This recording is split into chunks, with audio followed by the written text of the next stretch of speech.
Amen. Pledge allegiance to the flag of the United States of America, for which it stands, one nation, under God, indivisible, with liberty and justice for all.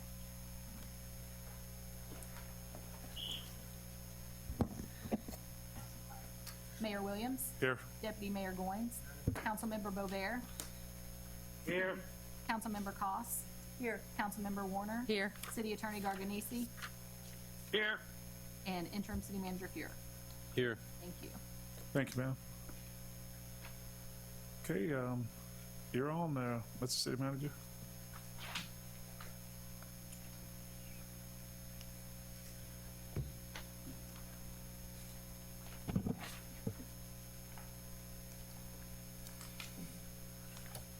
Okay.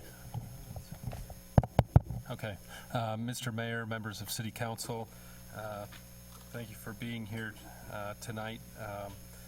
Essentially, we have been working, if IT can get the video switch there. We've been working to implement a law that has been brought down by the federal government related to the public health emergency and employers. And that was passed and signed into law by the President on March 18th, and it's the Families First Coronavirus Response Act.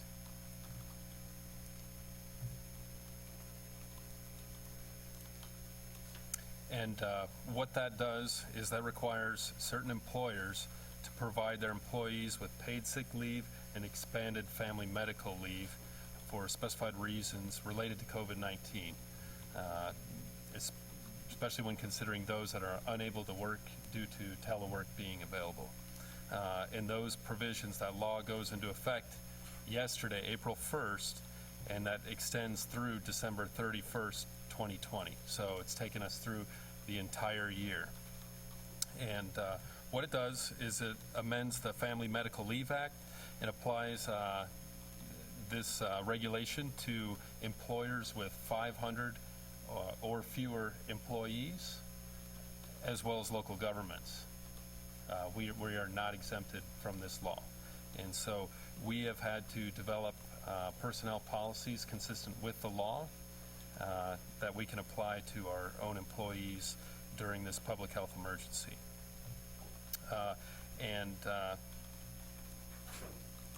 There are exclusions under this law, and that's really the purpose of us being here tonight, so we can discuss what's covered under the law and what may be excluded under the law, as we provide essential municipal services here in local government, and the federal government has recognized that. And so they've provided some guidance related to those employees that may be exempted under the law.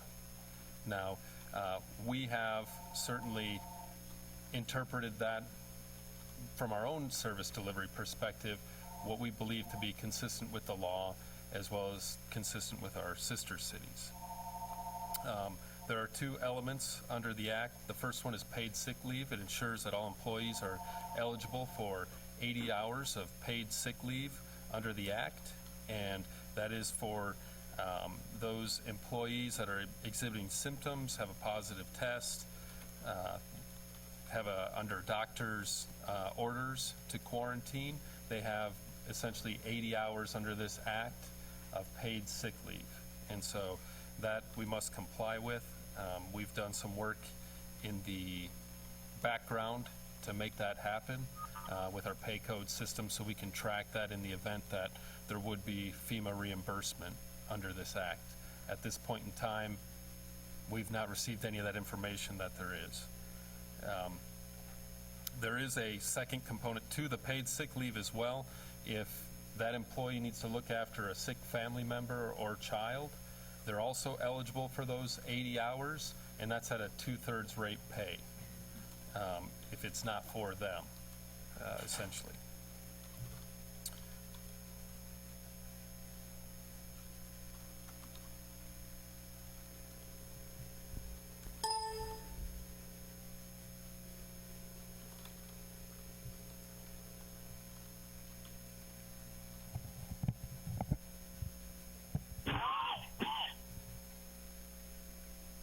For those of you on the phone, we're having some technical difficulties here.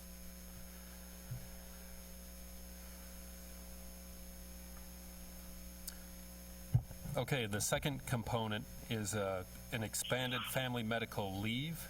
And what that is that's under the Family Medical Leave Act, this is extending that for this public health emergency, in that the employee is eligible for up to 10 weeks, 12 weeks total if you include the paid sick leave, but 10 weeks of 2/3 pay to care for a minor child, sick child, or if their child is out of school or daycare. And so the reason why we're bringing this to you tonight is that you're probably already seeing the operational impact that we may have under this act. And while at the same time weighing those impacts to our employees to be able to provide them the ability to be home with their families, care for their families in the event that they're sick, also take care of themselves and not be financially harmed. And so it's something that while it's mandated by the federal government, it's certainly something that we believe in here at the City of Cocoa is the right thing to do. Under the Act, it does state that emergency responders can be exempt from the law. Now, emergency responders, you can see the definition on the screen there, is quite lengthy, but for our purposes, I've highlighted those positions that are directly associated with our operations. That includes law enforcement officers, firefighters, emergency medical services personnel, medical technicians, paramedics, 911 operators, and public works personnel. What's most at question within this is the public works personnel. It doesn't specifically list utilities personnel, which we all know providing safe potable water to our customers is an essential life's need. And so we did interpret that to include utility employees, and I think largely in the industry, not just at the City of Cocoa, but throughout local government within the country, utilities sometimes fall under public works or are considered public works. So what we've done is we have identified citywide those positions that we would be seeking exemption under this law as an emergency responder. If you would like to take a few minutes to review those positions and have any questions, I'd be happy to answer those.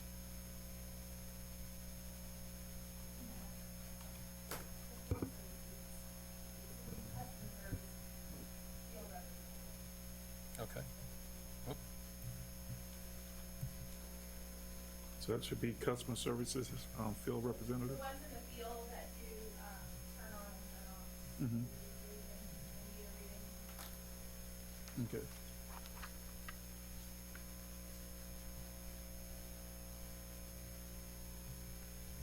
It's the same list we have here? Yes. With this one change. So it's customer service. Field representative.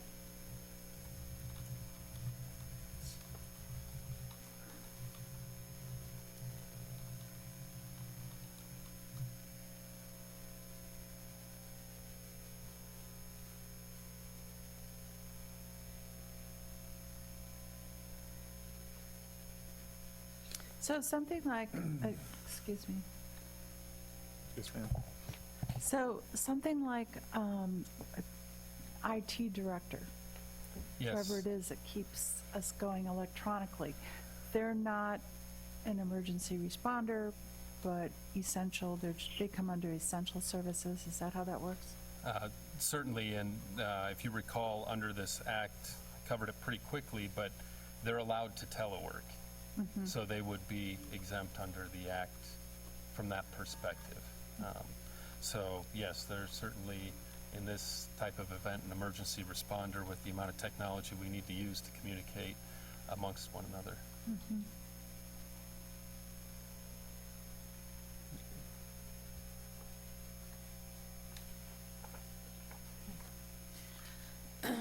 Everybody good on this? Got it. So we just need city council approval, we can wrap that up into the policy so we can send that out to employees tomorrow. And then we can begin work at the department level related to their operations, shifts, whatever changes may occur as related to this act. Okay. You need a motion on these? Yep, Yeah. to approve these positions as emergency responders under the Family First Coronavirus Response Act. Are all of these emergency responders on, normally when we have an emergency or hurricane, are they also, are they all aware that they're emergency responders? This is somewhat of a unique event, but as we found with hurricanes, while we do stage some of our utility employees, and then they're all essential, they're not all staged awaiting a response as the hurricane's coming in. They're available to respond as soon as possible afterwards, just like our public works, community services staff that does damage assessment. In this particular case, the event is here, it's happening, it's like the hurricane's sitting over us for a time period that we don't even know. And so under that type of event, we've identified these positions that we believe are essential for the city to be able to continue to provide our core services. Yeah, everything here is related to a service that we provide either through utilities, public works, or police and fire and IT. And Okay. I would like to add that even though they're exempt under this act as emergency responders, at the department level, if they have a personal issue at home, we are going to work with them to ensure that we have minimum staffing and allow that type of leave in that situation. So it's not a hard line that we're drawing with this, but we want to be able to ensure that we can still meet the needs of our citizens and customers. Okay. Okay. The apprentice operator? So that's somebody in training? That's right, yep. And they have to be present, if I'm not mistaken, Jack, with a lead operator. Okay, so the idea there is that you're developing backup all the time? Well, actually, the lead operator, apprentice operator actually runs some of the tests of the system. Oh, okay, so that's like a normal, that's not like an apprentice. It's not like an apprentice. But it is because they don't have their license yet. Yeah. Okay. Okay. But they need to be there if they want to get their license, so, They do, they need to have so many hours before they can actually take the test. yeah, okay. Okay. Okay. Can we get a motion or? Motion to approve this list of emergency responder positions for the City of Coco's emergency paid sick leave policy. We got a motion from Councilwoman Warner, a second from Deputy Mayor Goins. All in favor signify by saying aye. Aye. Aye. Aye. Opposed? That passes unanimously. Okay, and then what we have next related to this act is obviously implementation. We're going to get that out to our employees and then answer any questions they may have. We'll also be doing some time card training within the departments because, well, it seems pretty basic on face value. There's a lot that goes into it on the back end to ensure that we're tracking it for potential reimbursement or just to know what the impact of this event was to the city. You may have heard yesterday, I think you're all aware, that the governor approved an executive order essentially declaring a safer at home order. And under that order, the provisions of this law are exempt, even though the city of Cocoa, has been designated under that order as, essential services. It's exempt. And so what we need to really look for and why it's important that it was passed today is that eventually this order that the governor has is going to expire. Whether it's extended, eventually it expires, but this act from the federal government continues until December 31st, 2020. And so at such time that ends, this policy would pick up in full force and effect. So I just want to make sure you are aware of that. Okay. I just have- Councilwoman Warner. I just have a quick question, Matt. You've had meetings with our collective bargaining units on this, and they're aware of exactly what it is we're doing? Yes, we've actually spoken with each collective bargaining unit with the exception of the police lieutenants. Okay. So everybody understands what's going on? Okay, thank you. Councilwoman Cost. So is there, I know it says bona fide events. Do we have any sort of, do we require any sort of verification when people take leave? Yeah, for instance, if, say it's a daycare that's closed, we would require that documentation, not only just for that first week, but for the 10-week period if that's what they were seeking. And so, yes, that is a piece of the documentation that we would need. And like a doctor's note if they were... Doctor's note, if they had a positive test, any of that information. Okay. And those things still fall under HIPAA, so they're still, okay. Yep.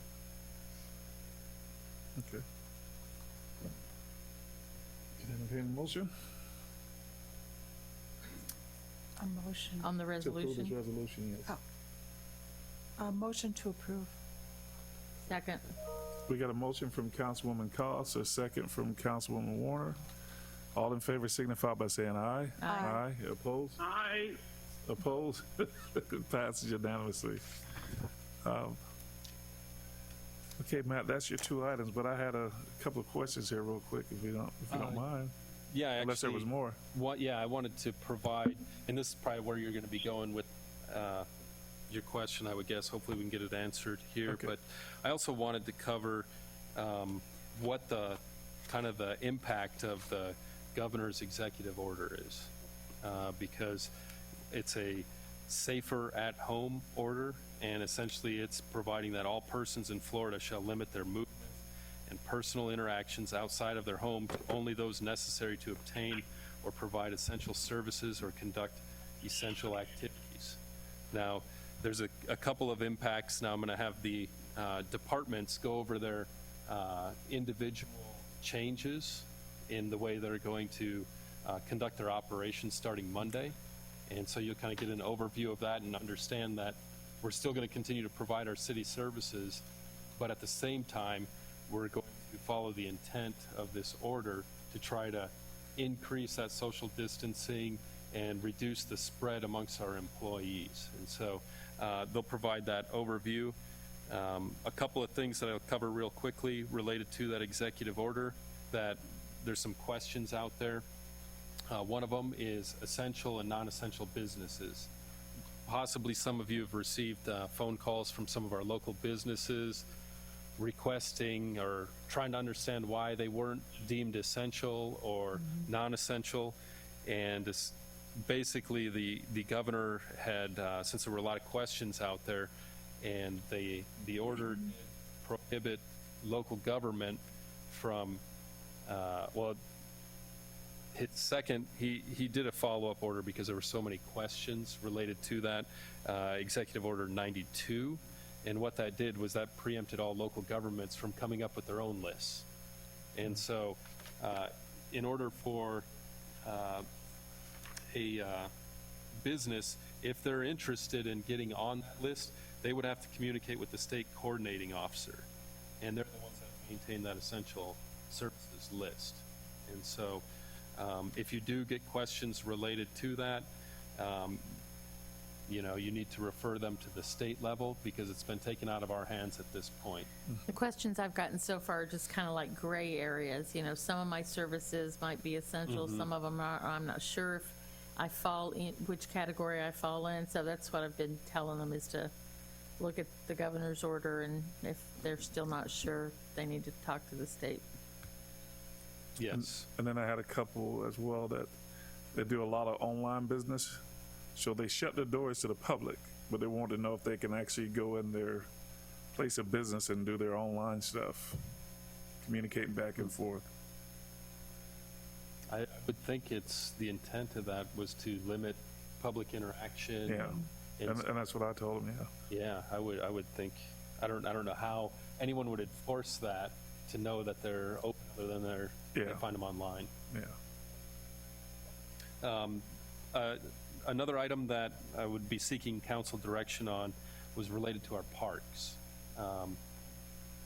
With this executive order from the governor, it clearly states that a social gathering in a public space is not an essential activity. Local jurisdictions shall ensure that groups of people greater than 10 are not permitted to congregate in any public space.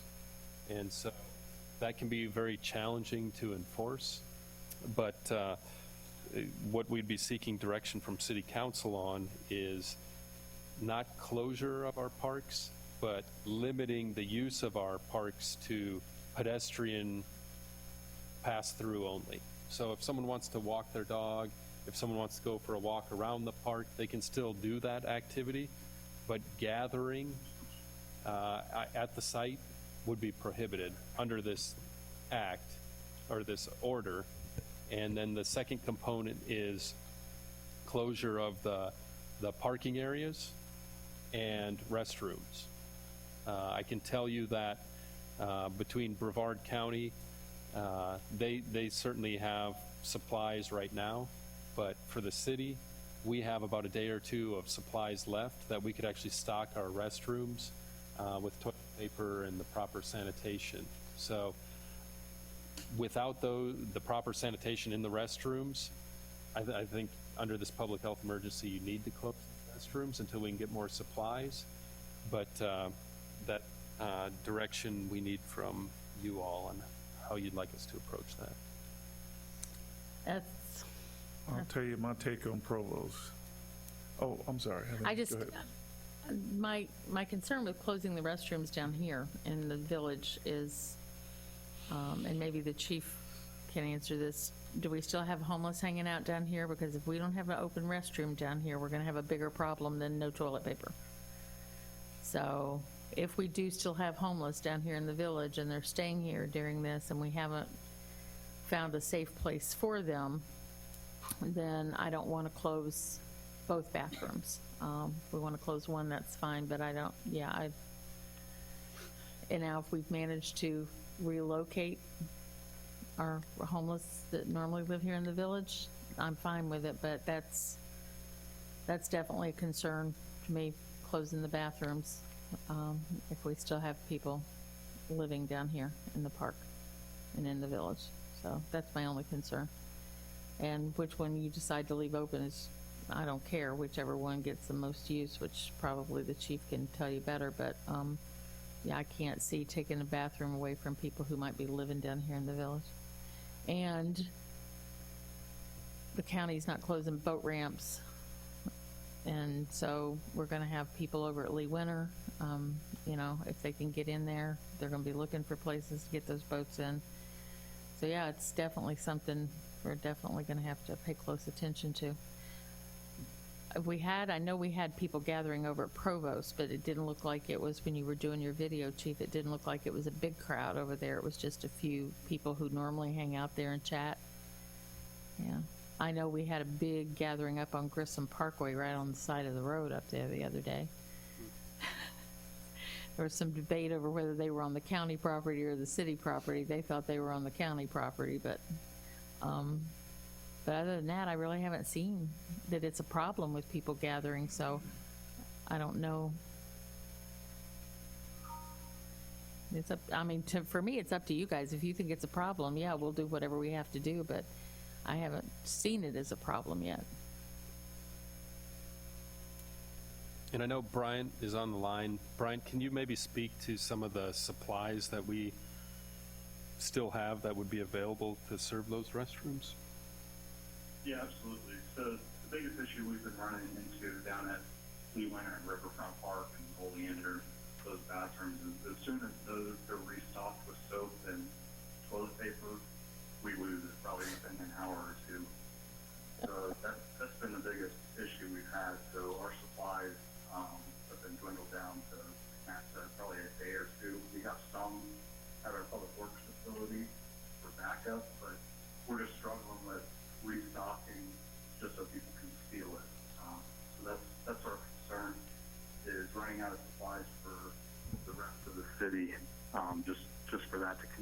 happen. Well, maybe we don't stock it, but we leave the doors open, or we just pass out a roll to everybody who's living down there, you know? Let them keep their own, whatever, but yeah, lock in the bathroom with people living down there is gonna be a huge problem. Deputy Mayor Goins. I think we all aware that this is a complex problem all the way around. You know, it's like what she was stating about the closing the restrooms. But I got a few calls from wives and girlfriends of the guys who are at the parks, who have more care about them bringing things back home.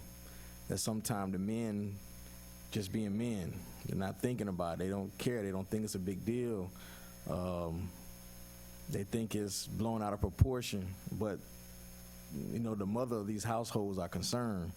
And so I got a call about somebody that normally is at Provost all the time, and they're concerned about why are we not shutting it down? Why are we not taking it serious? Why, you know, I know it's going to be a difficult thing, but at the same time, we have to make a statement that we're taking it serious as well. I do know about how many walkable parks do we have with trails, except for in downtown? Just a couple. Ponds, Racco. Cocoa Conservation, some folks might go out there. Yeah, we and got then about three of them, I believe. Well, and we've got Anderson Park over on Fisk, and there are some kids over there playing basketball, but they probably shouldn't be. They haven't been a big group over there that I've seen yet, usually just 2 or 3 kids together. They're going to play together in the neighborhood anyway. Junie Are Rios you has a done yet? trail around the back. Are you, I'm not sure. you got more? Yeah. I just, yes, Yeah. mostly downtown Yeah. areas, but I know it's gonna be tough to pick and choose which part to close and which not, and that's the issue, because we're gonna fall into that argument as well. This park is closed, when this park is not.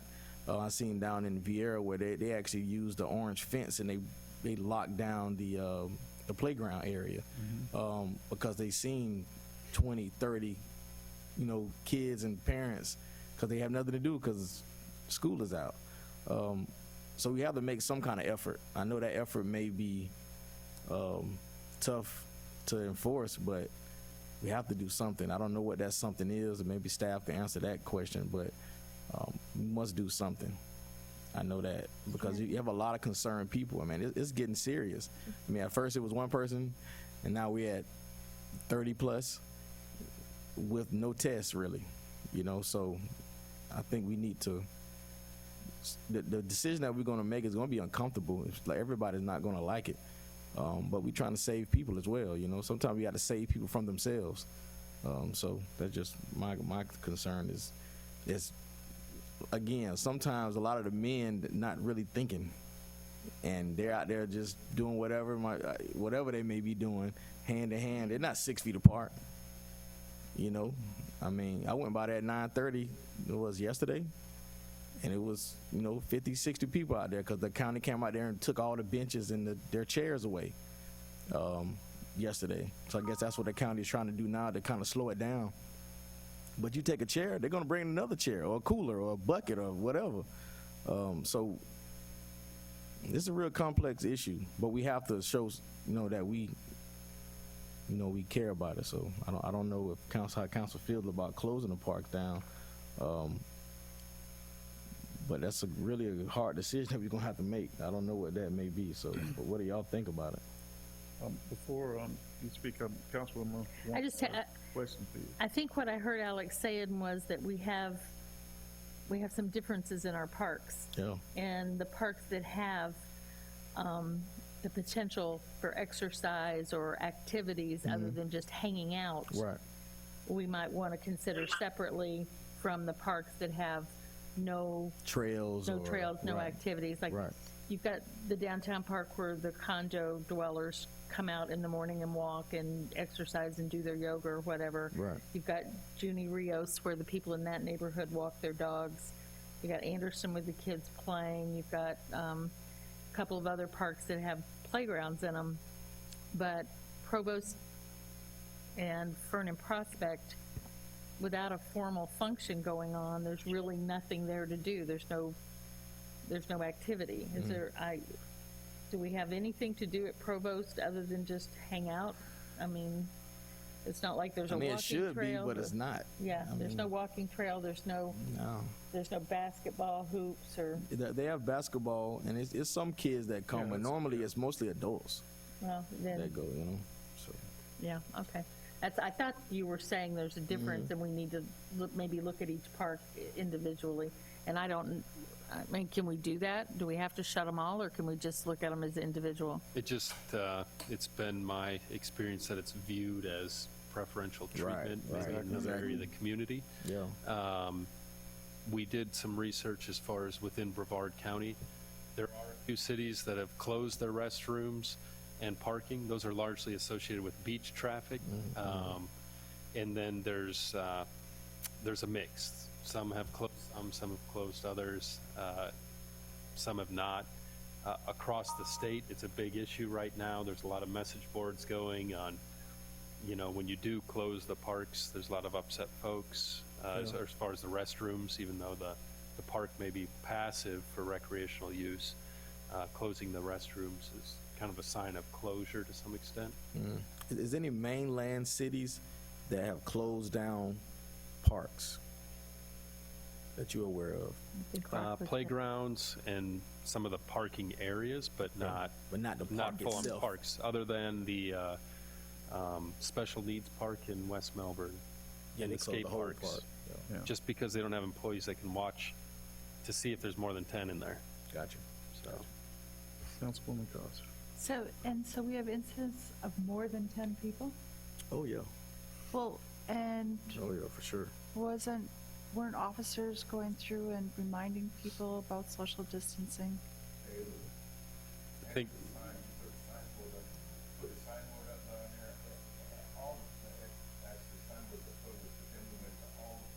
Right. Right. about social distancing, where it had pictures of a picnic table with, circle and line through it. This is, we put them up on bathroom doors, where there were bathrooms in the park, there weren't bathrooms in the park, so you put them up on. Again, to remind people, and their officers have been, going through regularly, even at times just going through and stopping around the PA saying, hey, you need to disperse the group. Gotcha. I don't know, it's not an easy thing. Yeah. Is it during certain hours? Is it like, like they're doing the beaches, 11 to 4? Codes, we can actually close the parks at night, but some of them will used to be marked at dusk. as at dusk. So, I don't know if that solves the problem. Yeah. It may, if we enforce that in the village, it may help with some of the homeless that were in the parks or in the immediate area. Moving them on,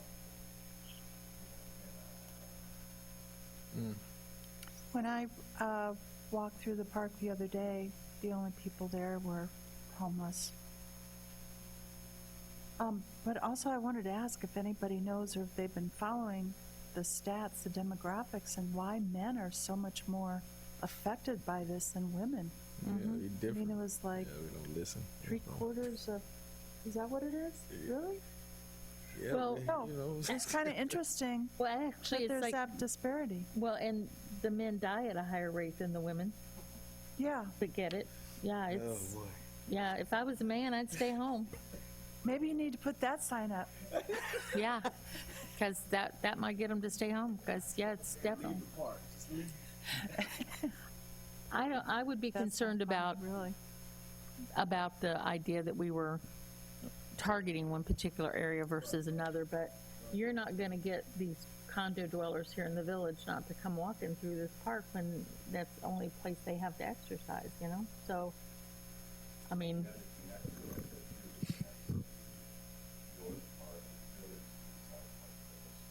yeah. So, Maybe what about, I'm sorry if I No, ain't go hit my ahead. light, but I know it's not really a good thing that they did with the county when they closed a certain portion and they said they wasn't going to enforce it. But maybe push out the closing idea, like through message boards, through orange fencing, whatever. we can't stop everybody, and we definitely not going to haul everybody to jail. That's not really what our our plan is. But we just want to show them, like, hey, look, you need to stay home. You need to not be here with 50 people. That's not what Is there a particular place at Provost they're gathering? I mean, is it a pavilion that we could maybe fence off the pavilion? If we with fence off fencing? one, they go into the other one. If Yeah. we fence off that one, they gonna slide to another one. If we close down Provost, they're gonna go to Ferndale Prospect. If you close down, it's complex, and Chief know this. It's like rolling dice. That's the issue is. Whatever you close down, they're gonna slide somewhere else because they don't want to be home, or I don't know what the situation is, but Whatever we do, we need to be consistent about it because, if we need to shut the restrooms down, we need to lock the gates, plain and simple, and Yeah. just put in there. show that hey, it's if you want to come closed. through here, if you want to come through here and you want to walk through, you want to exercise, that's fine and dandy, but no more gathering because I just drove through Provost Park and the parking lot was literally full. It's packed.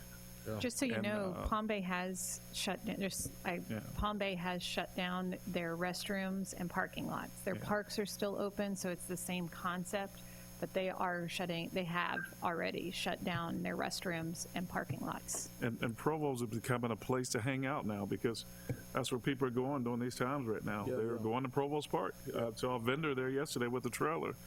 Actually parked off a Fifth there, and there was probably about a half a dozen vehicles parked around it, and folks standing in line to order food, as well as the parking lot being full as well. So Do you think shutting the you know. parking lot at Provost and shutting the bathrooms would help? I think shutting the park, shutting the bathrooms, and just tell them that if you're just going to pass through, walk through, you want to walk around here and exercise, that's fine, but no hanging out. We got to be proactive. I mean, we can't sit back and wait on some of these folks to do the things they need to do because there's evidence they're not going to do it. So Well, and I don't think that would be a problem for any of our other parks to tell people, you can come to the park and exercise and do your thing. Just, do what you've got to do and move on. And then as far as the homeless in downtown Cocoa, I mean, we can't. Most of the businesses are closed downtown. Mm-hmm. So if you're hanging out downtown, then you have no business really just hanging out downtown. I mean, they want you off the streets, or if you're in a camp, they want you in a camp somewhere, and they want you to stay stationary in that camp. And so, I mean, we got to do what we got to do because I'm telling you, the toilet paper, the sanitizer is all disappearing everywhere. Anthony ma'am. needs to speak on this. Yes, sir. Hi, Mr. thank you, Mayor. I just want to just expand upon your comment about the city being proactive regarding social gathering and public places. As everyone's aware, the governor issued the executive order yesterday, Safer at Home, and that requires Floridians to limit their movement and personal interactions outside of their home only to those things that are necessary to obtain or provide essential services or conduct essential activities. So most people, if not all people that are going to city parks or any other public places are not going there to really provide essential services. So under this order, members of the public must be there to conduct essential activities. And essential activities are defined in the order, and one of the essential activities that we're allowed to do, and that's to participate in recreational activities consistent with social distancing guidelines such as walking, biking, hiking, fishing, hunting, running, or swimming. Now, the order also goes on, and this is the point I want to make. It also says a social gathering in a public place is not an essential activity. Local jurisdictions shall, and I underscore shall, ensure that groups of people greater than 10 are not permitted to congregate in any public space. That provision I read to mean that the city has an affirmative obligation as a local jurisdiction to ensure that groups of people are not greater than 10 are not congregating in public spaces such as public parks. So I think your point is well taken, Mayor, that the city needs to be proactive regarding these social type gatherings that may be occurring in a public space. Thank you, sir. Well, Signs? Close the restroom. Yeah, close the restroom, close the parking. yep. The language that we wanted to put on that variable message And I'm not board. saying that Oh. close the park, but I'm saying that there may be instances where the park becomes so crowded that it's just running counter to all of the social distancing guidelines that have been promulgated by federal and state public health authorities. Yep. And the message we kind of wanted to state there at Provost Park on that variable message display was that Florida Executive Order 20-91, safer at home, in effect, public spaces for pedestrian passage only. Okay, that works for me. So now the question is enforcement. So that's, I mean, because you could have the board all day long, but is that going to stop 50, 60, 70 people at 4:30 p.m.? No. So we have to have some enforcement. We have to have, I mean, at least officer coming through there every now and then, every hour on the hour, just saying, hey, hey, look, when I see 10 or more, hey, look, you have to go. This is what we're gonna have to do. Even if it comes off as you're harassing, you're trying to save people's life. So even though some people are not gonna see it that way, but that's what we're trying to do essentially, is to save other people from themselves. So Can I make a suggestion? Since, Lorraine and I have both done our videos about water and protection, why don't you do a video at Provost, about stay your butt at home? all right. You got a wife and kids, go home and take care of your wife and kids and quit hanging out in the park because you're risking your family's I health. take that challenge. Okay, Miss Sam, he's gonna do a video for you. Selfie video. But I think Chief know, and the office is going to have some issues with this. I think everybody's going through this. Definitely, the videos I'm seeing in Miami and Fort Lauderdale, it's crazy. I mean, guys they on 4-wheelers, 500 people on 4-wheelers and dirt bikes, all in the middle of the highway. I mean, it's nuts in some places because they're not taking it serious. But that was up at Grissom the other day. They had like 8 or 9 tents put up, and there were people were everywhere. There were probably 100 people up there. Wow. Yeah, right on the side of the road. Well, Matt, you kind of got to understand the right of. Yeah, we can proceed forward if the park has a gate closure for the parking Yeah. area, we can secure that. We can secure the restrooms, and Yeah. then the chief and his officers can observe those parks for folks large gatherings taking place in those parks. What are we doing for employees that are over 65 and? Are Yeah, we- when the state had declared the public health emergency, we did, through the departments, evaluate the staff that would be considered at risk, either through a health condition or, meeting those other requirements as published by the CDC, and then looking for a way to either offer telework or some other form. And when we did accommodate a number of individuals, there were some that also went out under the prior sick leave policy that the city had adopted. So, yeah, we took it pretty seriously early on to try to safeguard those employees. And one last question.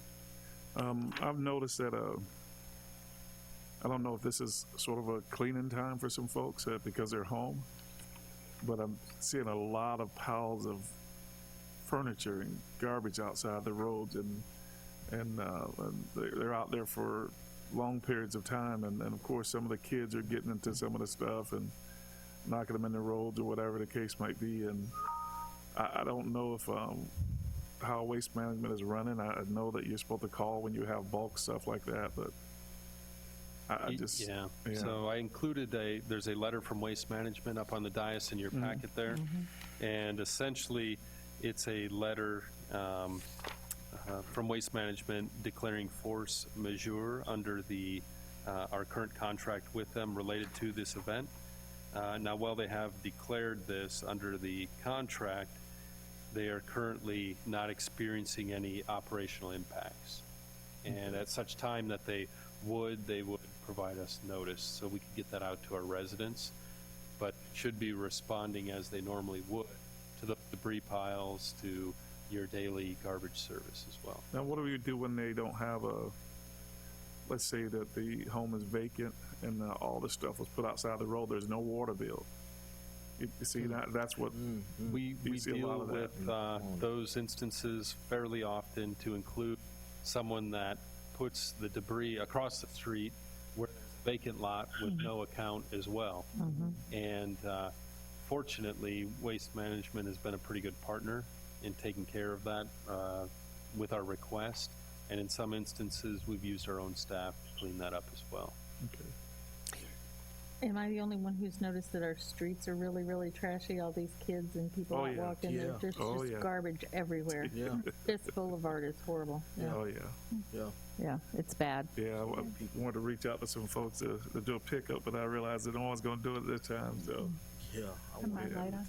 No, I'd be Um, happy if people would just tell their kids that our storm drains are not trash cans. Yeah. Because I've watched them throw their trash in the storm drains. Yeah. Councilwoman Cox. And one of the things that's been happening is people have been doing more yard work too. So there are piles of yard waste, and I noticed that suspension of non-essential waste collection will take place. So is that something we need to start messaging? Is there a place that we can get that word out? Yeah, we can definitely include that. I had not heard that they, It's on this letter that we just got today, I guess, right? Yeah, they just sent that this afternoon. And we're still pushing the census, right? for sure. Okay. Yeah, we actually gave all those stickers out for the kids in all the lunches, so the Boys and Girls Club's getting stickers and still pushing the message about the census. Okay. Yeah, I saw a few commercials that some locals are doing as well on social media with reference to the census. Some nonprofits are trying to get the word out. Yeah, and I mentioned this to Councilwoman Warner too, but also to the rest of the council is it'd be great if you guys can all post on your personal social media pages that if you took the census already, and maybe talk about how long it took you, because a lot of times it's only taking about at most 10 minutes to complete. So if people are on your social media pages seeing how long it's taking you, that will definitely help. Okay. So Matt, they haven't decided to do any of this stuff yet, but there's That's a correct. possibility that They're they essentially might. providing you notice Okay. if they were to fall under any of those conditions. These are some of the impacts you may see Okay, with. so they haven't decided to suspend any yet, Not but at they, this time. but they might. So if we could, will they give us they ample warning? They will provide us notice, Okay. and we will promote that to our citizens as Okay. best we can. Okay. Is that it, sir? Or? We did have another item. Rebecca, would you like to present that resolution for their consideration? Oh, I believe it might be.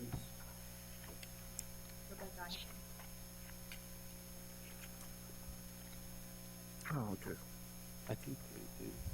Are they up there?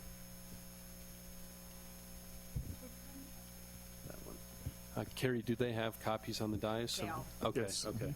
Okay, so one last item that we had in reference to all this that's going on that Matt has spoken about, if you'll recall, the emergencies that we normally have is something like a hurricane, and so you declare a state of emergency, and under that state of emergency, it invokes a different way of paying the employees, because at that point in time, we send some employees home, and then some that are on the essential list that you just approved still have to report to work, because we do have operations like utilities that are 24/7, so we can't just shut the plants down and everyone goes home.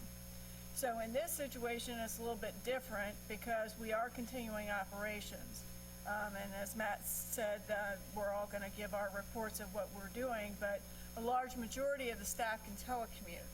So the employees are still continuing to work. However, as this situation progresses, we may get into a situation where there isn't work that's going to occupy the employee's time for a full day, because productivity is going to wind up suffering. Even with teleworking, like in customer service, right now they're experiencing the regular volume pretty much of phone calls, but as time goes on, they may be experiencing less phone calls, so there's not enough work to fill the employee's time. So under regular emergency pay situation, when we send the employees home and we close City Hall, under that emergency pay declaration or emergency declaration is the ability to pay the employees who are sitting at home, not working essentially. But we don't have that situation here. What we have in this situation is that there may be times that some employees may not be able to put in a full day's of work. And so in Resolution 20-131, what staff is requesting council to approve is to authorization to pay wages in such an amount that would supplement the hours that the employees are able to work in order for the employee to attain their regularly scheduled work hours during the implementation of this executive order from the governor. So essentially, if some public works and some of Jack's staff, they may be on rotational shifts that they work for 3 days and they stay home for 2 days.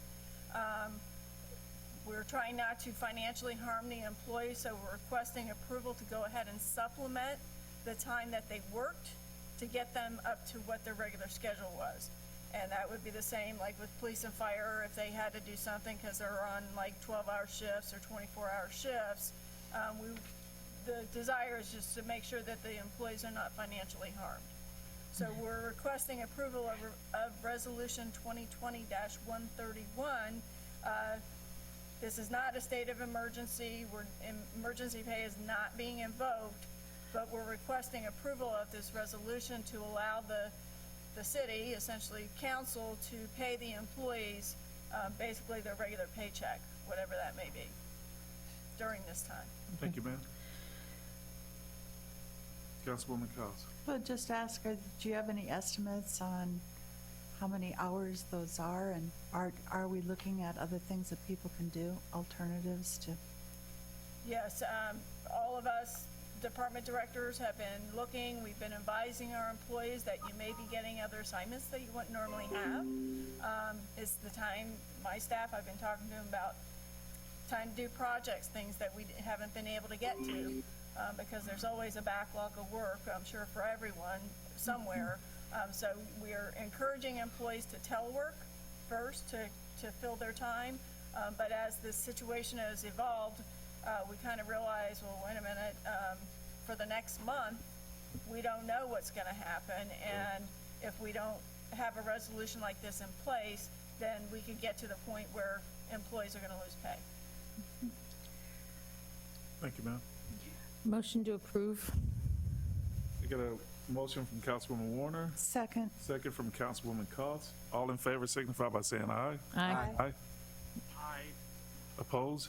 It passes unanimously. Can I ask Yes, ma'am, go Matt a ahead. question? Have we made progress in terms of more people working at home, or Yes. are we going to have reports? Should I wait for? I can provide you the information right now. Actually, today we had 35 employees remotely connected with 60 employees that have completed the training to telework, and then a total of 95 forms have been submitted at this point. So we're looking at about 100 employees approved for telework. Some of the directors that do telework right now may not have filled out their form and submitted them like myself. I haven't filled one out for myself, so we could probably expect to see those numbers go up yet. Just a couple other items to get council direction.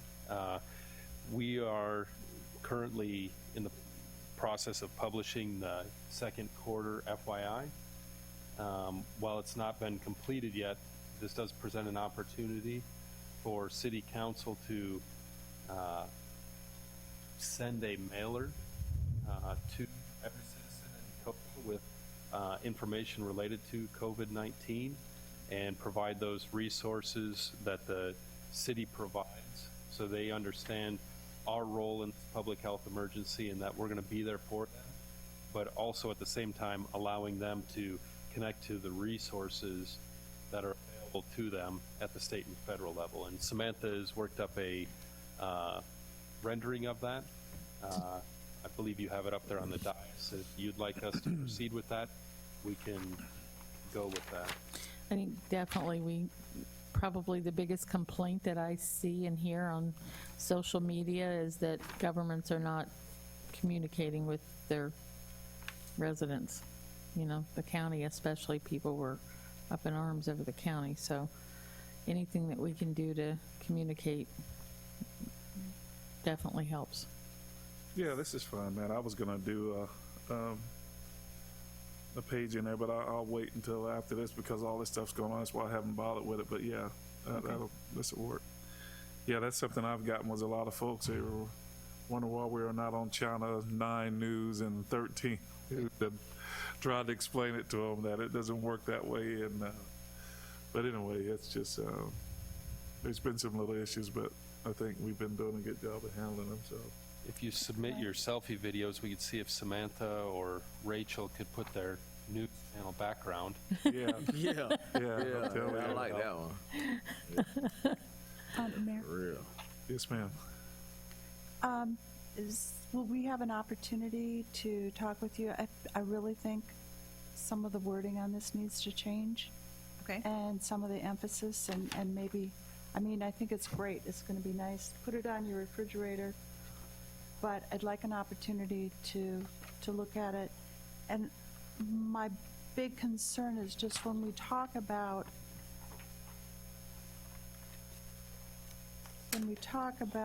in our, I love the stay home, stay safe, stay connected, you know, getting a short, sweet, simple message repeated over and over and over again. But when we talk about the services we deliver, I understand what we mean here when we say the city's main priority is minimizing the spread of COVID-19 amongst employees and residents alike. I get that, but our real goal as a municipality is serving and protecting our citizens. We want to keep our employees safe, minimize their risk because they need to service our employees. Let's be real clear about, as a city, that we exist for the protection and service of our citizens. So what are you wanting to change? Just reverse residents? The order of it, and it could okay. probably be stated a little bit differently, but I mean, we talked about this earlier, that it's really important that, I know we had on the website, we've got the priorities listed, and I'd just like us to be a little more sensitive to how that might be perceived. Okay. This is just a draft, so yes, Yeah. we can definitely, there are some tweaks that I'm still making notes on to make, but I just wanted to give you guys a mock-up so you could see what we're planning to do. So this will be like a postcard-sized mailer that goes out to all the residents, similar to how our FYI newsletter goes out. So this quarter, we would forego doing the newsletter and instead send out the mailer, which would have contact information. This would be just for city citizens, not Correct. water customers. Correct. Yeah. And All water when customers. do you need it input by? You need it by when? I'd like to get this to them tomorrow, so we can have this printed and sent out by some point next week. Because another big question that I've had, and folks have sent me messages and emails, what was referenced to, what is the council doing? What is the staff doing? They think that we were actually accused of sitting behind our desk hiding from this virus. Well, you know, which is kind of ridiculous because some of us have been out in the community, you know. In so the schools. you know, the big thing for this is really to give certain information, but really to push them to the website, which has information, and it has an FAQs page which covers those questions. Yeah, so we won't be able to cover everything on this mailer. No. So we need to really think about what is most important to put in here, and then really push everybody to the webpage, which has all of the questions that we've been gathering. Yeah. Because, I mean, this right here, I mean, it doesn't even, yeah, there's so much going on. I mean, with the schools and Yeah, different programs out there that are offering food and stuff that people don't know about, and we've been trying to get it out to them, and just a lot of information that's still available that folks don't know about. And in my conversation with Sam this morning, I was really, because I've been looking at the website daily, but you know, you look at the website, you look at that front page, you don't necessarily scroll down. We've got about 5 pages of information, and it's all really good stuff that I don't think the average bear may not do all the scrolling. I don't know if it's feasible to do some sort of bullets up front, links to information that's further down on the scroll. It's kind of like the state website when you first, in the counties, when you first look at it, you're like, oh, and if you don't scroll, you don't really see what you're looking for. And if you go to the county's website, it's like 2 pages down before you get to what you're actually looking for. And there is a banner at the top, but if you click on that banner, it doesn't really do anything. And you literally have to just scroll down the page to find the information, so. We can, I mean, what we can do is we can put them separate pages together with like information, and then it would link on that main page. So if they wanted information about businesses, they would click on a link and it would send them to a different page. If they want information on school closures, send them to a different page. So we can set that up that way. It is pretty much broken up into sections right now, but you do have to scroll down to get that information. The other option, when we have a hurricane, we convert that main page to like a hurricane page. You can still access the main page that's behind it, but it comes up with, say, a COVID-19 response page. Something we could look at as this progresses, but that's a way where there's no navigation to anything. It's right there in their face. So I would say the majority of the people go into our webpage right now, that's what they're looking for, is information on the pandemic. And see, there's a large portion of our community that don't have Web access. Web access, yeah. And that's why it's so important to get as much information out when we send something like this out to the, to everyone. So, but And so anyway. that's why we did make prominent on the top is the phone number for the health department, because and CDC information, because that's really where they're going to get a bulk of their information. Yeah, but they regarding- don't. You call those numbers and you're not getting information that That's it's not that simple. I've tried. So if there's Just, something that you see in you know. here, I mean, we can definitely, the majority questions that we've been getting are utilities related. How am I paying for my water bill if I can't come in? So that's why we included that. But if there's something else that you guys think would be, more important, we can definitely look at that instead. But we want this to be something that they keep for informational purposes if they're not going to the website. So we really have to decide what information. There is so much information. Yeah. What is it that we're putting in there? So we just have to decide what is most important and what is going to get most use. So Is there a way to explain? I know I talked to you about this yesterday about the credit card fee. Explain it in a simple, short sentence exactly what it is, because you're getting some people like I that may be facing losing their jobs and things like that with $2 and whatever cents it is. They're worried about it. To explain to them that it's not going to the city of Cocoa, it's going to a third-party vendor. So I think we can do that, but I think what's most important is to really show them the other ways they can pay without having to do that fee. So instead of going into detail about what that fee is, Got you. I think it's more important to say that there's other ways you can pay without paying a assessing a fee. And we have that included in here. Okay. That's why I say I think the most information that we've been getting and feedback we've been getting is about how do I still utilize city services. Got you. And I was going to say that, I mean, this is the third state of emergency that I've been in. And reflecting back on those, there's Hurricane Hugo was with the Charlotte-Mecklenburg Utility Department, and then 9/11, I lived and worked a mile away from the Pentagon. And what I realize is that there are phases. There are always phases to it. You know, like with Hugo, the snakes came out, the bees attacked. There are different phases, and right now, at least initially, it was utilities information that people may have been most interested in, but it's going to keep changing as time goes on. So, and of course, what's different about this emergency is that it's going to last for a while. And we're going to be a state of emergency for at least a month, different than hurricanes, you know, where they come and go and you can watch them. We'll be watching this, but in a different way. Just as an FYI, gentlemen, there's 20 cars over at Provost Park right now, so. But anyway, this Yeah. is all well and good, but the recovery is going to be the biggie. But anyway, Mr. City Manager. Yeah, so if you could get those comments to Samantha, we'll make the adjustments and get that in the mail as soon as possible so the residents have it sooner than later before the more significant impacts of this virus are being felt. I do want to mention that, I mean, it's a professional-looking document that she literally created in a half a day. So it's really good work. Does PD have the key to the gates at Provost and Fern and Prospect?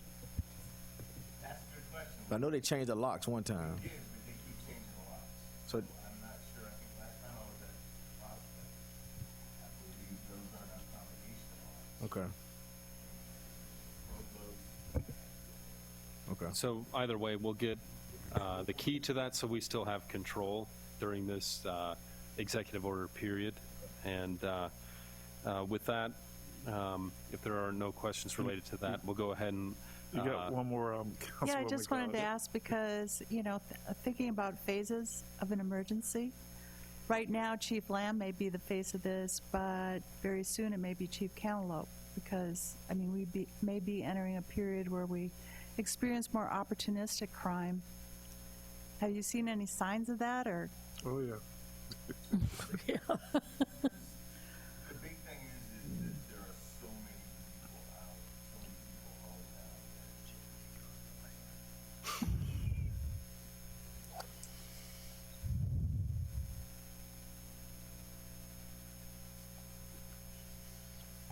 I think the biggest thing that we're seeing now is that there's so many people out, so many kids home, there's so many people who don't have a lot of things to do that they're becoming, a lot of it's becoming mischief. You know, we've had, even in the village, we've had people pulling on doors, walking around, you know, kind of aimlessly because there's not a whole lot of people in the village.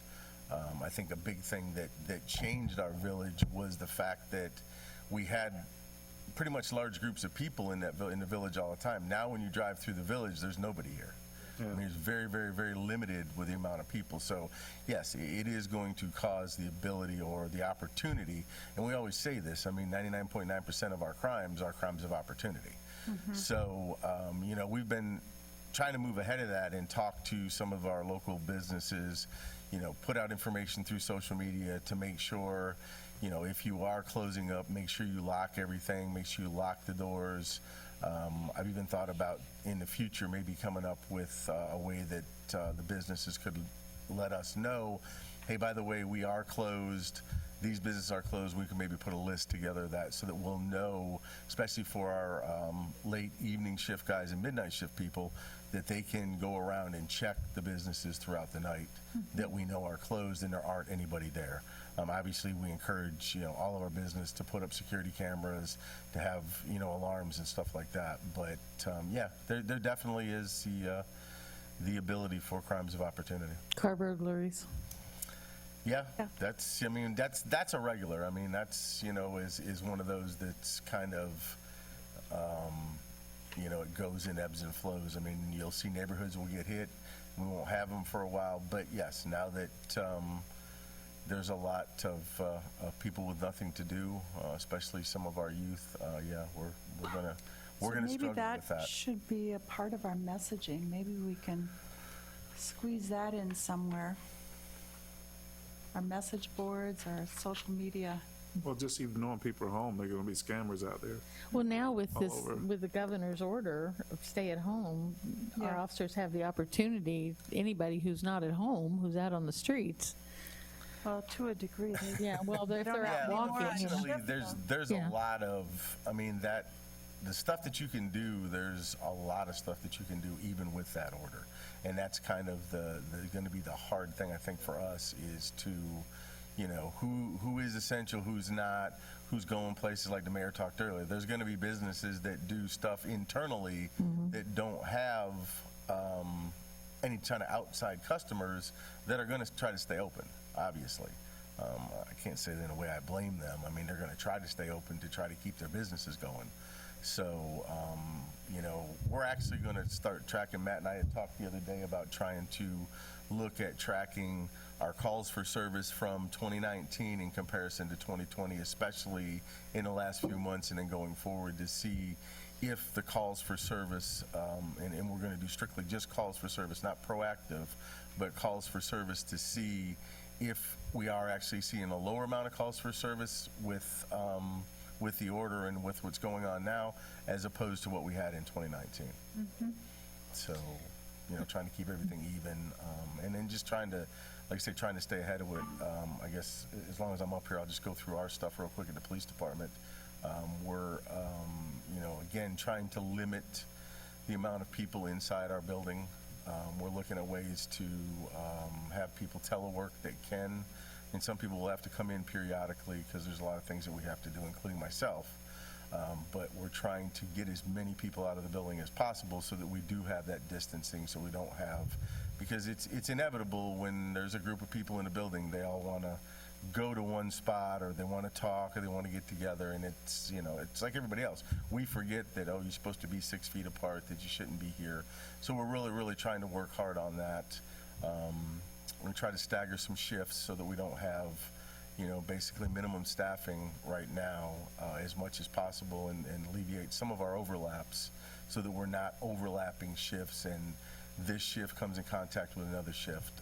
You know, my goal is really to try to do everything we can do to keep our officers from, and our staff from, you know, getting the virus, and then hopefully, even if somebody does, that we can, you know, catch it quick enough and get them help and everything. But our goal is to keep them from contracting that virus. And the same thing is, you know, we don't want to, if somebody in the agency were to have it, and again, we're interacting with the public and everything else, and as you know, I mean, there's a lot of times now people are saying that you could have it and be asymptomatic, so you don't have symptoms of it or anything.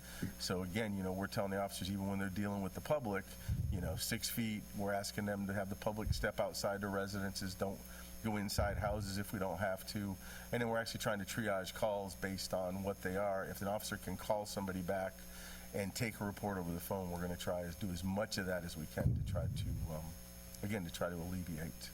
And then social media, we're just trying to put everything we can out on social media.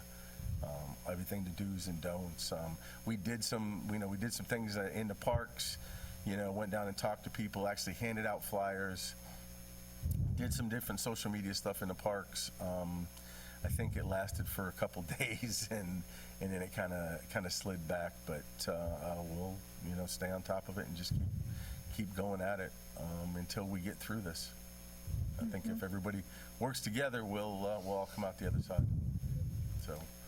Well, you mentioned the scammers. I noticed that on the Palm Bay ad that they talked about.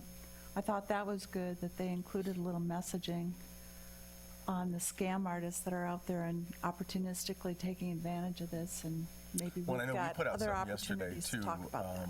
and we were looking for. So we had an issue at Sam's, and we included in the media release that, hey, look, please don't go out there and hoard stuff. I mean, because it's making it difficult, and it's really, unfortunately, it's making the biggest difficulty that we've seen is on our elderly, because many of them don't understand, you know. I mean, a lot of us use the web, use the internet. We can go and order groceries from Publix, and you can have the stuff delivered. A lot of them can't do that. So if people are going in and the shelves are bare in Publix, when our elderly are going in there to try to get food, there's nothing there for them. So That's why it would have been nice if the governor had given us a heads up before he made hit that hard announcement yesterday. because it was crazy yesterday. It hit hard yesterday. I went by Yeah. Sam's and I was like, holy Yeah. crap. It was Yeah. everywhere. Yeah, they were all bad yesterday. It wasn't quite as bad today, but it was bad yesterday, but also, Hopefully, you know, it'll go back around again and we'll get back to, because it was starting to level out a little bit. Yeah. So hopefully, again, it'll probably be another week or so, but hopefully we'll get back. well, I think the stores are helping by starting to limit They are. the amount of things Absolutely. people can buy too, so Absolutely. that's helpful, yeah. And if anybody has any questions or anything, please don't hesitate to call. Okay. Mr. City Manager, do you have any? I just follow that up at the end. I know Chief Cantaloupe did mention putting together some statistics, and we're working on a data sheet that we can send out to you all related to those core services, so you get an idea of what's happening and how we're continuing to provide those services to our citizens. But let's turn it over to Chief Lamb to give you an event overview as well as what they're doing in the fire department to prepare. Short version or long version? Are you talking about my height or my presentation? I'll give the short version. No, just, Matt had asked me to give an overview of basically where we're at, and I got a briefing from the state EOC about 2 hours before I came here. Currently, we're at 7,721 COVID-19 cases in the state of Florida. That are positive, have come out positive. 106 deaths have resulted from that. 13% of the Florida testing has resulted in positive results. So out of those that have been tested, 13% of them have been positive. The message that they're continuing to push is the same one that we're pushing here. Continue to practice social distancing, but most importantly, the protection of our elderly. And I think you saw that both socially and with this disease going on and trying to protect them. So where does that leave us at locally? Currently, Brevard County has 48 cases. 43 of those are from residents. 5 of them are from non-residents, and 15 of those are hospitalized. Now, to break that down even smaller, right here in the city of Cocoa, we only have 1 confirmed case of COVID-19. So in all the county EOC meetings that we've been having every other day, it's been pushed out that it's definitely a social passing is what we're seeing. And I think the mayor hit it and the city council hit it straight on. There's tough decisions to be made, but we're being proactive about it because we're basically socially passing this back and forth amongst ourselves. And it's not coming from the outside. So the more that we can do to limit that interaction and get people to follow the governor's orders and be safer at home, I think the quicker we'll get a reaction on this and start to slow the spread. So it's definitely tough times. So all the departments, we've sat down and had our EOC briefings with the city manager, and there's been a lot of interaction and creative thought on what we do not only to protect our citizens but help protect our employees. And that's one thing I'll have to say is even from utilities with Jack working with his crews and working with him, it's been one voice. We've all worked together. There's not been any division within departments. We're all coming up with ways. If I've got this widget and your department needs that widget, come and get it, whether it's hand sanitizer, sad to say even toilet paper at this point. You know, we're really doing the best that we can to try and look out for our employees at a really tough time. Common commodities are not that common anymore. So just the creative ways that we're all coming up to work together has been tremendous, been absolutely tremendous. So as far as the fire department's concerned, we definitely took proactive measures when this began. We shut down all of our outside activities as far as doing PR events, fire inspections, things of that nature. We've even gone to closing the fire stations. And when I say closing the fire stations, we closed them early to the public, even before City Hall. One of the things that has come up lately, and we've been working with Sam on, is, you know, people's hearts in the community are in the right place. And we saw it during 9/11, certainly. The first thing that they want to do is give back to the first responders or feel like they're doing something in the community to those people who are still out there continuing those services. We've had to limit that because, again, that's another source of contamination to our firefighters, to our police officers, even to our utility workers. While we understand their heart's in the right place, they want to bring food, they want to come by, drop off cards and those things. You know, that is just one more opportunity for us to introduce that virus within our system. So we've had to even cut those things off. So we're continuing to research and go through both our state assets, our county assets, and even here locally to continue to get the emergency medical equipment that we need for the response in this, whether it be gloves, gowns, N95 mask, all those things. So we're continuing to work those resources as hard as we can go.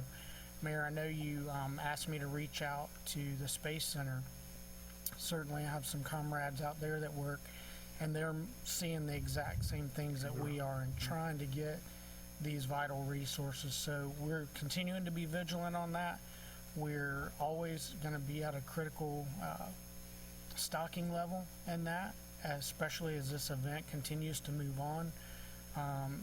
But we're going to continue to push forward on pushing every avenue that we have to ensure that we get those supplies here, not only for our responders at all levels, whether it be utilities or firefighters or police officers, but also, you know, whatever we can do to continue to protect our citizens. So that's pretty much where we're at. Thank you, sir. I know I said that would be a brief, but I kind of went on. Deputy Mayor Goins. I had a question. I know churches have been exempt. Is there any way we can make contact with some of these churches to kind of maybe help them see if they, I don't know why they were exempt, but more than likely this Sunday, church is going to be wide open. So is there anything we can do as far as on that level to reach out to the pastors or secretaries, or I don't really know? Sure. Now, when you say they're exempt, understand they're exempt, but they still have to follow the CDC guidelines Which is with 6 the feet social apart. distancing, all those things. And they're still encouraging congregation members who meet those requirements or those steps of 65 years or older, immune deficiencies, any of those things, not to attend those services. So they're telling them they can still have a service. They're encouraging them to do them through video, any of those other sources that they can. But if they just can't do it and they have to meet in a church, they still have to meet the CDC requirements of being 6 foot apart, you know, doing all those things. But we can certainly, I know the governor was setting up a teleconference to kind of go over that with all of our religious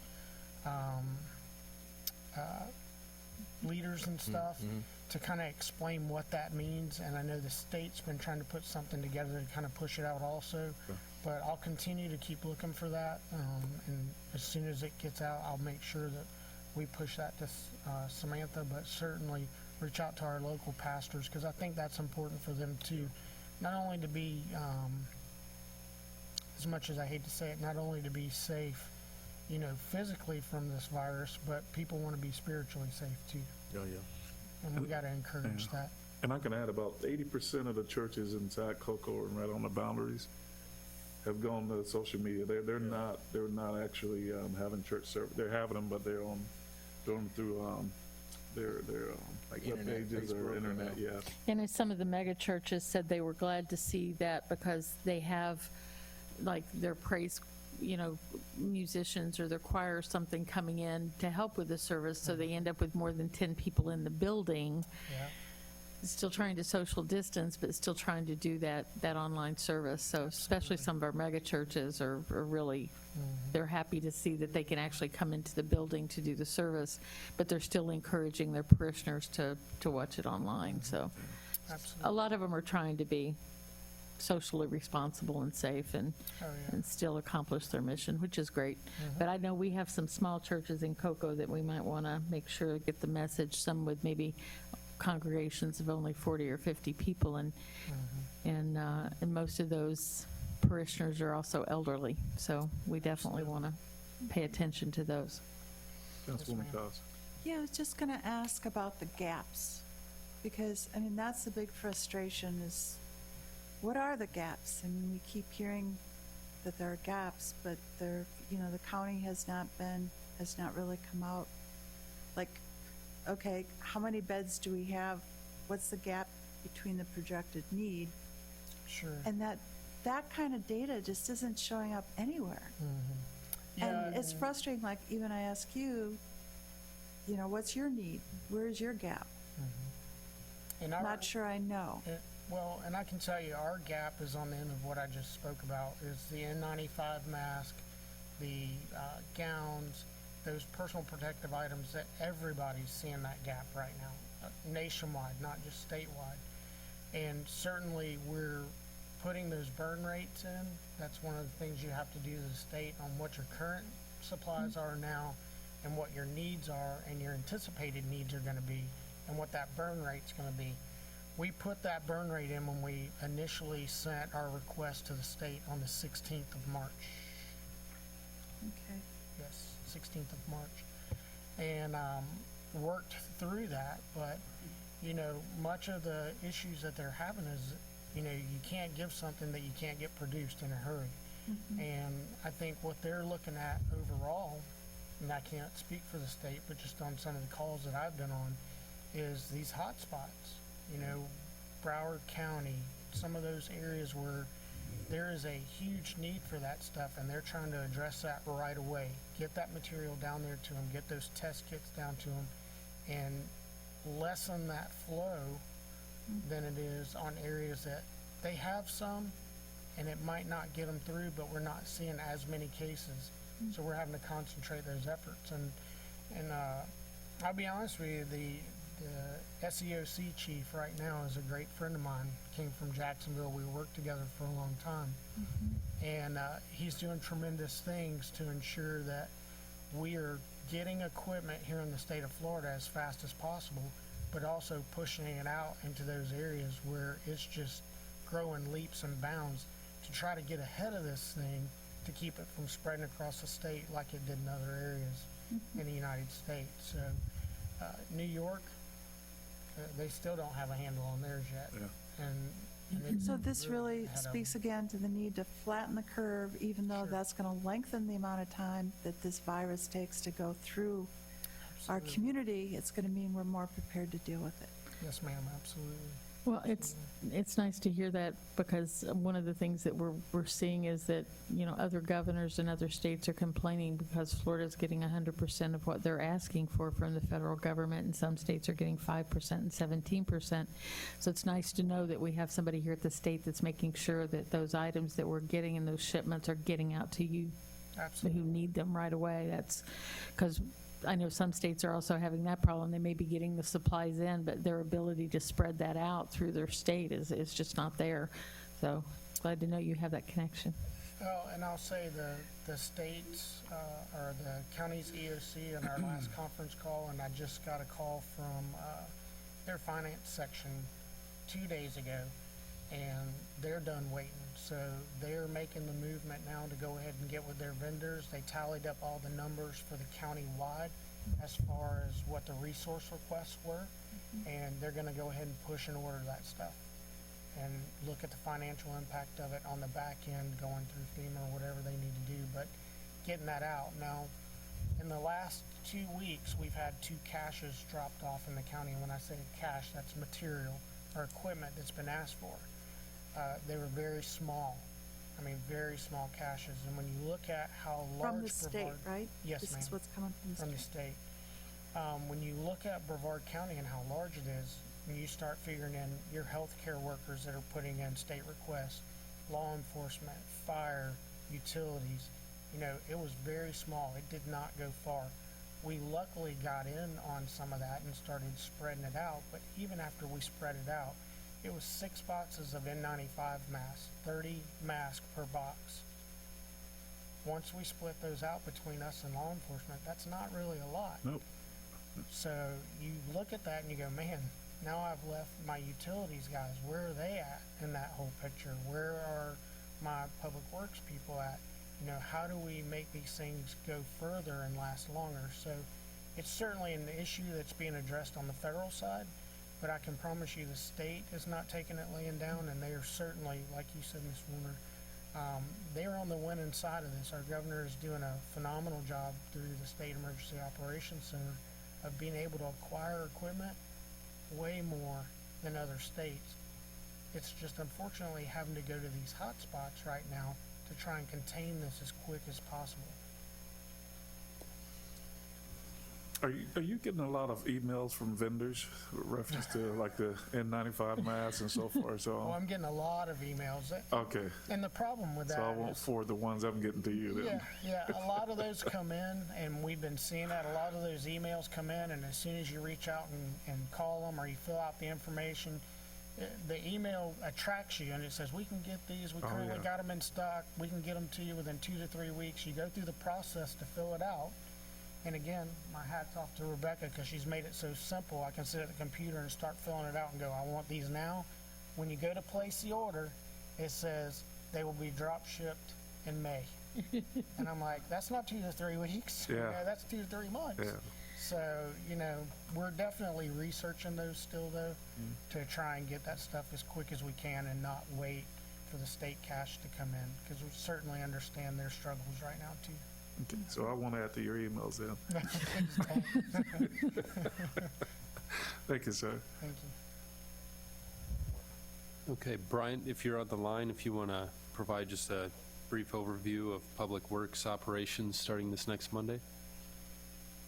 Sure. Yeah, so starting next week, we're going to be reducing our operations by about 50%. So we're going to shift them to, we'll have 2 shifts. We're splitting all our divisions into those 2 shifts, and they'll essentially be working 40 on one week and 40 off the other, and working 410s throughout those weeks. Our goal there is to really just separate our crews as much as possible while still trying to maintain somewhat of a level of service around the city.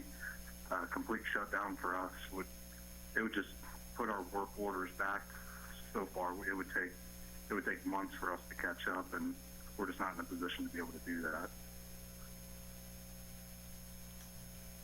Thank you, sir. Okay. Jack, if you want to provide an overview of utilities. And just to talk while he's coming up, related to our gaps, as far as what's in our purview, we may not be experiencing necessarily those gaps yet. And that's what the department directors have diligently done over the last few days since this order has come out, is really try to address those gaps before they occur by ensuring that the employees stay safe, separation, get the equipment they need. And so that's really what they're doing here. Thank you. Thank you, Mayor, Council. Thank you, sir. Yeah, quickly, we have a lot of things going on. Obviously, there's a lot of current procedures that I mentioned last week. I'm not going to go over those, so we'll just focus on what we're doing in addition.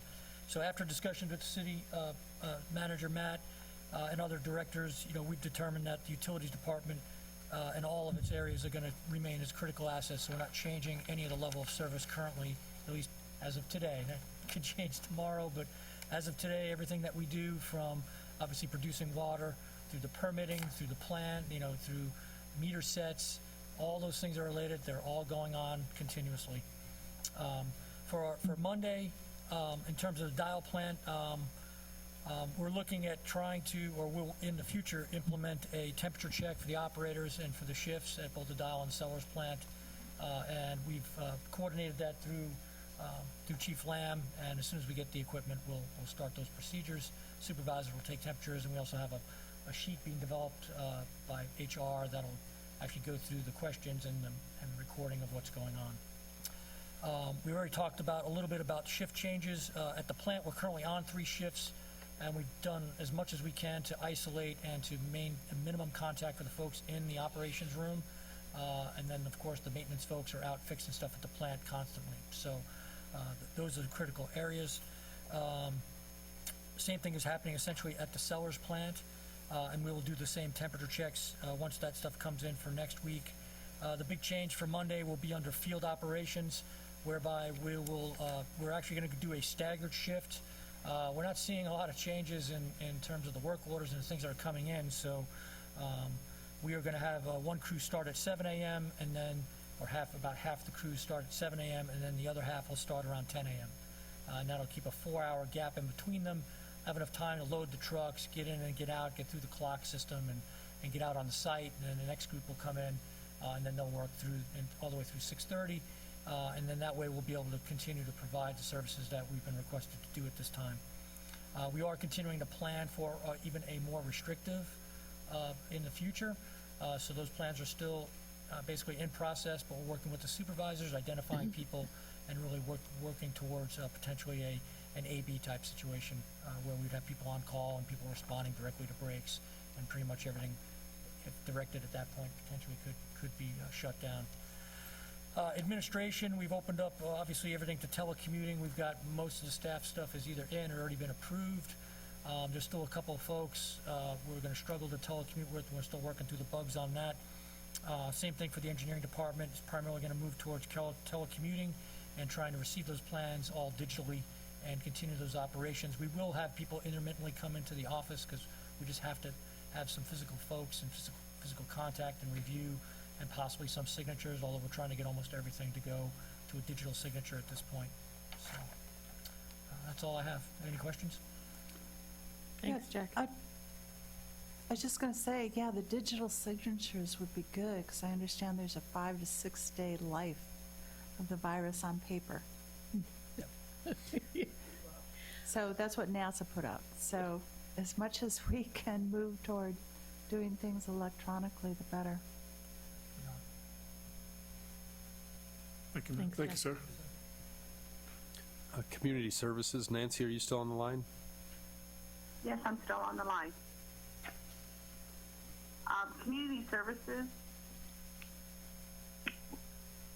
we started a lot of picture permitting, and we've also looked at FaceTiming.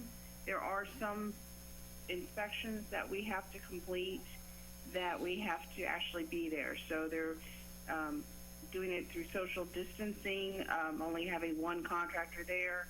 If possible, they could stay outside while the inspector goes in. The inspectors all have masks and gloves. And so the other staff pretty much are teleworking. Planning is doing video conferencing and teleworking, a lot of different phone calls. We're accepting all of our permits through email, encouraging that. We do have appointments where they can drop off or pick up things, and that's only averaging about once or twice a day. Most of them are keeping it through emails and online payments as well. Thank you, ma'am.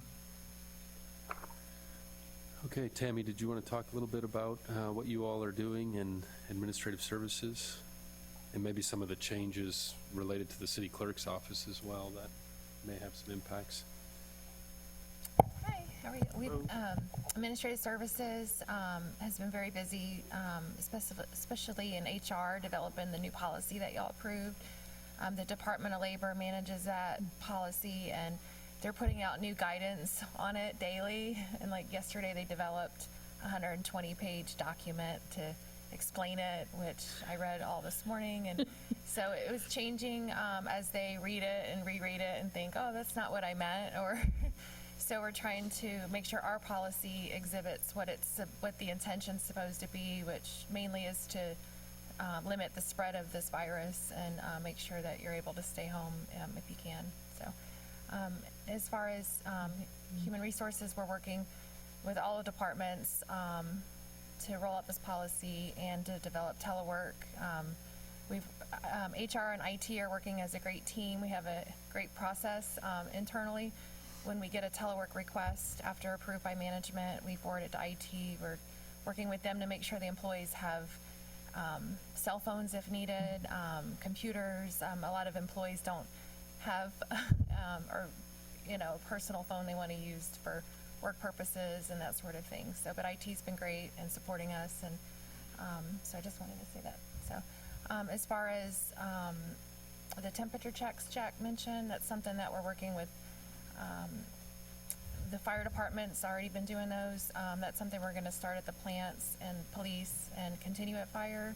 Probably the week after next would start, where the employee would just, it's more like a pre-screening when they come on shift, where they answer a questionnaire limit surrounding are they feeling any symptoms, and The temperature is only checked if they answer no to everything on the questionnaire, and then, and if they answer yes, then they'd be directed to go home and seek medical opinion whether they should be tested. So, and the fire chief has been great, working with our human resources. If we have any employees that feel like they should be tested, we have a contact directly at the Department of Health here, and they're able to get our employees that are critical basically to the front, top of the line to get them tested. So I guess I could say that we've had 3 employees tested, it's all negative so far. So, and with the city clerk's office, I have to say in admin services with HR and the city clerk, everybody's going to be working in telework except for our records technician. She will be working on a limited basis to do mail services to help us get agenda. Once Carrie, the city clerk, publishes the agenda, which we will still be publishing, she will help if any council members need that delivered to their home, including mail to their home, like Councilman Bover, for example, will work to make sure that everybody has access to that information. So she's updated our records information. So if we get records requests, we're telling that requester that there could be a reduced time where, to allow us to get the request. And I think that's about it. So. Thank you, ma'am. Okay. Do we have any progress? Will we be hearing about the city manager's process? Are we gonna? Yes. Prior to the governor, which I thought at first was April Fool's joke yesterday, doing this stay-at-home order, we were working to get this item for the city manager's proposals. I did talk to FCCMA. They have a senior advisor, or I think they call it a key advisor, to help advise on the selection process. There's a gentleman who's a former city manager that said that he would help us and as another option to the search firm if that's something that y'all want to do. But so he's agreed to come to the council meeting as well. But once the governor did this order yesterday with the stay-at-home order, I didn't know where we would be. Kind of like Can we do it by conference call? Things. Can we start moving the process forward with conference call? Yeah, we can. Yeah. So, okay. So we'll get that set up as soon as possible. All right. Thanks. Deputy Mayor Goins. I do know that, the city manager situation is something that we really want to jump on, but we don't really know what's going to happen moving forward with this virus. Is there any way, I really wanted to delay the process, just in my opinion, because if we do open it up, it's going to be tough for people to come in, travel in. We're going to be in a bind. And that's what. But just moving forward with the initial process, just Right. deciding on a process, Okay, just getting okay, it in place. okay. Well, yeah, because Let's not lose ground. I mean, yeah, it takes a long time. Well, I'm not sure anybody understands it. Just the whole process of getting it set up and getting the applications. the We're talking a process. couple months here, okay? Okay. Yeah. And I'll have to tell you, the FCCMA representative recommended using a search firm for a city manager position. And the way he explained it to me is that to have staff select the chief executive officer and not select, but help with the process. He said Gotcha. a city our size, and FCCMA also does recruitment searches for smaller cities, a city our size, and they base it based on population. Anything 10,000 or under, they assist cities, but larger cities, in which they consider us a larger city, their services are really limited, and it's more that we have to find the candidates, and then they would advise on the applicants. So, Okay. so that's an option that we were going to bring to y'all at that meeting. So, but he said that although he would speak to that option, that his recommendation for y'all would be to select a search firm. And one of his main reasons for that was the thorough checks they do on the candidates. When the finalists or anybody that we would present to you, they're able to spend more time to dedicate to the project, to look at, say, records request, at the cities that they're working at now, dig deep into the minutes of those council meetings that the city manager or assistant city manager had been a part of, and to do media searches, to really comb through on a national level and those checks are costly individually, but the quotes that we've received are all most firms do it all inclusive, where you're paying that fee and it includes that background check, so. What a search firm can do is very, very detailed. You're right, they do social media, they do media checks, backgrounds on not just the current, but past employers, and it gets very detailed. You get a really good overview of what the people have done in their past, so that's very helpful. They also do the same process when it comes to finding a police chief, even to the point of, I know some of the firms will actually send somebody to, like, your final 3 candidates to the cities and do interviews with people in the community and stuff to see what the general thoughts and consensus is about that person. Yeah, and that's part of the process that y'all be agreeing to, is the community aspect of it. And what was recommended by the FCCMA gentleman was that for the police chief, because he's dropping in December, from his pension, basically he won't be able to be actively employed anymore starting December. What was recommended by the former city manager I talked to from FCCMA was that once you have to stagger the process for both, but once you have the city manager candidate selected and on a pending contract or so, involve that the new city manager in on the selection process for the pending fire or police chief. So that way, because most city managers have agreements that they have to give a 60 or 90-day notice in their contract. So once you even select that city manager, that person's not going to start. Like, typically in employment, you give 2-3 weeks notice to as a courtesy, in an at-will arrangement. But as a contract employee, which city managers are, and then not knowing what the COVID virus will also impact as well. And there's also Thank you, ma'am. not knowing what's going to happen here with this council. You've got a city manager who may go, I got a potential of possibly 3 changes, and so am I going to get hired and then get a whole new, and so there's always that, especially if you're moving your family. But anyway, Deputy Mayor Goins, if you had something, but we're kind of getting a little bit off track. Well, here, I just want to know, 'cause, the we date need to- that we're going to have that conversation is when? Yeah, this could have I was waited actually till. working to schedule it yesterday, and then the governor order came in, and our priority, like right now, the COVID virus is our #1 priority to make sure our Right. employees are safe and So stuff. maybe And end of the month, I was next month. concerned with the travel. We can do a conference call and do it that way.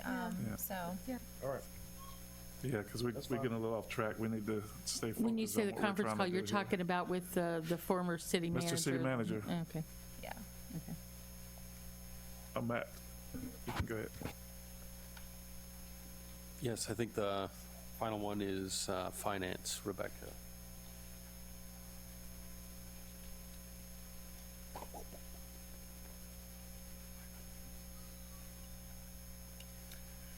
First off, I'd like to thank you guys for approving the resolution earlier in the meeting. As you've heard from the different departments, there are people that are going to be working on and off, and the adoption of that resolution helps ensure that the employees are going to get their full paycheck, whatever their shift work is, every week as we go through this process, and I'm sure the employees will be very appreciative of that also. So the finance department has been working very hard with the HR department, because as Tammy said, the first set of rules, new laws came out, and we were trying to figure out how do we do that? How does it flow through payroll? What kind of codes do we need to set up? And then with the governor's order yesterday, then that caused a whole nother set of things, and so our priorities are just kind of flowing and changing on a constant basis pretty much. We have been working very hard with all departments, trying to help them out, recognizing that various departments are trying to get purchases and time is of the essence, so we've been trying to facilitate as much as possible whatever orders they're doing to try and make sure they're at least in the door for when the orders do start coming in. Let's see, in the field services and meter reading areas, right now we're continuing with staff working their regular schedule, but they're, well, doing the routes and the reads. We're only doing what's necessary on the field services division, so turn-ons and turn-offs and trying to keep up with the misreads, because it's very important to stay on top of the reading. We can estimate bills if worse comes to worse, but it winds up creating its own set of problems when we have to estimate bills, so we're trying to continue to read as much as possible. We're working with trying to figure out maybe reduced work schedules or alternating shifts to, again, allow some people to work a couple days and then have off a couple days. But the important thing is that we stay on top of the service of reading the meters to ensure that we get accurate reads, and then also to provide the service to the citizens of turning waters on and off as we go through this. In utility accounting, there's already minimal staff in the office working. We've determined that we need at least 3 people physically here because we're handling money and other processes that take someone physically to be here. And most people are teleworking, and so they're operating pretty much business as usual, and the teleworking is working out very well for them. And customer service, again, we switched the phone lines over. They took their headsets home and they're answering the phone calls. We're still getting about 400 phone calls a day, which they are able to handle from their home and do their work orders or whatever needs to be done with that. So that is business as usual for them. In the budget area, there are some staff that are teleworking and then again doing alternate schedules.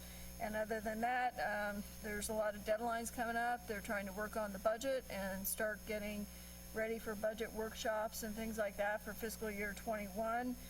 Still doing the budget amendment forms, the support departments for their agenda items, any kind of monthly agenda items that need to be done. So they're pretty much as normal. Same goes with the accounting staff. Most of them can telework. They may wind up having to telework some days and then come into the office. Obviously, once we cut checks, somebody has to be here physically to cut checks. We've discussed alternating or people having to do different duties in order to accomplish the task. Particularly right now, as we're fully staffed, but I've identified key positions that we'd have to have somebody here to keep things going. One of those people is the payroll person, because we do have one person that's processing that payroll every week for the employees.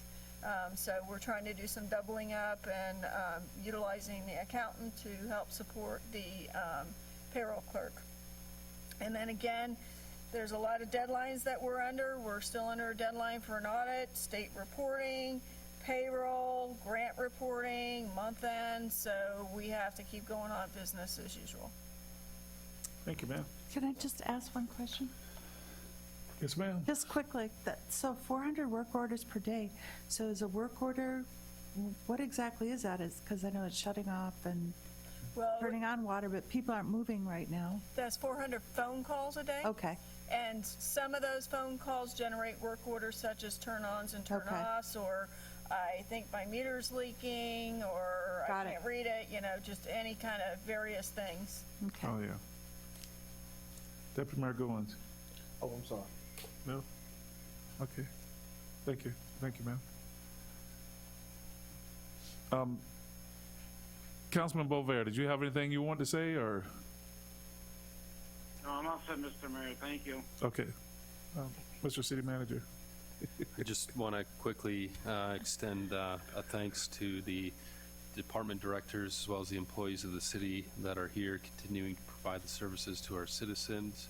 And they're the true essence of public servants right now as we are in this public health emergency.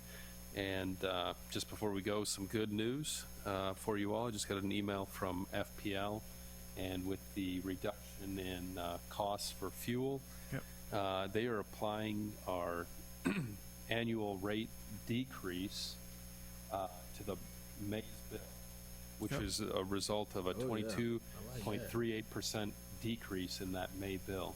And so they're trying to do that in one shot with the public health emergency occurring at the same time, so. Thank you, sir. And to all the directors and staff, I mean, speaking on behalf of the council, we appreciate everything that you're doing. I mean, you guys are doing a great job. I mean, none of us expected this. None of us knew what to expect. But you guys are doing a stand-up job to you guys and all your staff and employees. We really do appreciate it. Because I'll tell you, the information have been coming out steady, and we really do appreciate that. And Matt, appreciate everything that you guys are doing. Just be safe, and we can get a motion to adjourn if that's it. Don? Don? He may be adjourned already. Oh, Motion to adjourn. motion to adjourn. We got a motion from Councilwoman Warner, second from Second from Councilman Bover. Bover. All in favor signify by saying aye. Aye. Hi. Good job. Doze off on us. Yeah.